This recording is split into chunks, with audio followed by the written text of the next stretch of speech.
తెలుగు చలనచిత్ర పరిశ్రమలో ఎగ్జిబిటర్లు, నిర్మాతల మధ్య నెలకొన్న వివాదం ఇప్పుడు వ్యక్తిగత విమర్శల స్థాయికి చేరుకుంది. సింగిల్ స్క్రీన్ థియేటర్లు మనుగడపై జరుగుతున్న చర్చలో భాగంగా ఏషియన్ సినిమాస్ అధినేత సునీల్ నారంగ్ తన వాదనను వినిపించిన సంగతి తెలిసిందే. అయితే మల్టీప్లెక్స్ సంస్కృతి పెరిగిన తర్వాత సింగిల్ స్క్రీన్లు పరిస్థితి దారుణంగా తయారైంది అని, దీనికి బాధ్యులెవరనే అంశం పైన పెద్ద చర్చ సాగుతుంది.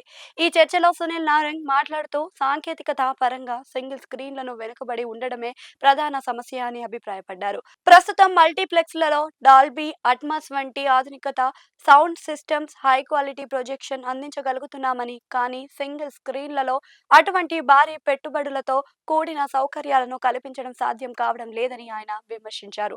డాల్బీ వంటి కనీస ఆధునిక సౌకర్యాలు లేని థియేటర్లకు నేటి తరం ప్రేక్షకులు ఎలా వస్తారని ఆయన ప్రశ్నించారు.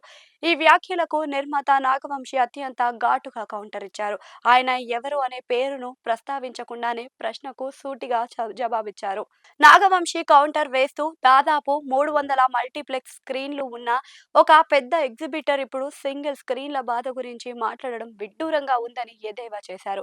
ఏ సెంటర్లోనే కాదు, ఎక్కడ స్థలం దొరికితే అక్కడ, ఆఖరికి బీసీ సెంటర్లో కూడా మల్టీప్లెక్స్లు నిర్మించి సింగిల్ స్క్రీన్ ఆడియన్స్ ను లాగేసుకుంటున్నారని వ్యక్తి ఇలా మాట్లాడుతుంటే నవ్వొస్తుంది అని నాగవంశి నిలదీశారు. సింగిల్ స్క్రీన్ లో అంతానికి అసలు కారకులు మల్టీప్లెక్స్ సామ్రాజ్యాలను విస్తరిస్తున్న వారేనని ఆయన పరోక్షంగా ఆరోపించారు. మల్టీప్లెక్స్ల మీద చూపిస్తున్న శ్రద్ధతో 10వ వంతు కూడా సింగిల్ స్క్రీన్ల మీద చూపడం లేదని నాగవంశి విమర్శించారు.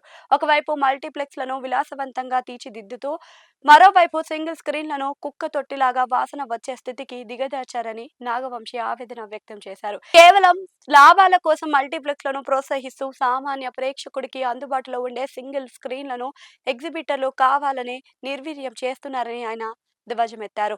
ప్రస్తుతం తలెత్తిన ఈ పర్సెంటేజ్ వివాదం వెనుక కూడా మల్టీప్లెక్స్ లాబయింగ్ పైనే ఇటువంటి బోలెడంత చర్చ అయితే సాగుతుంది.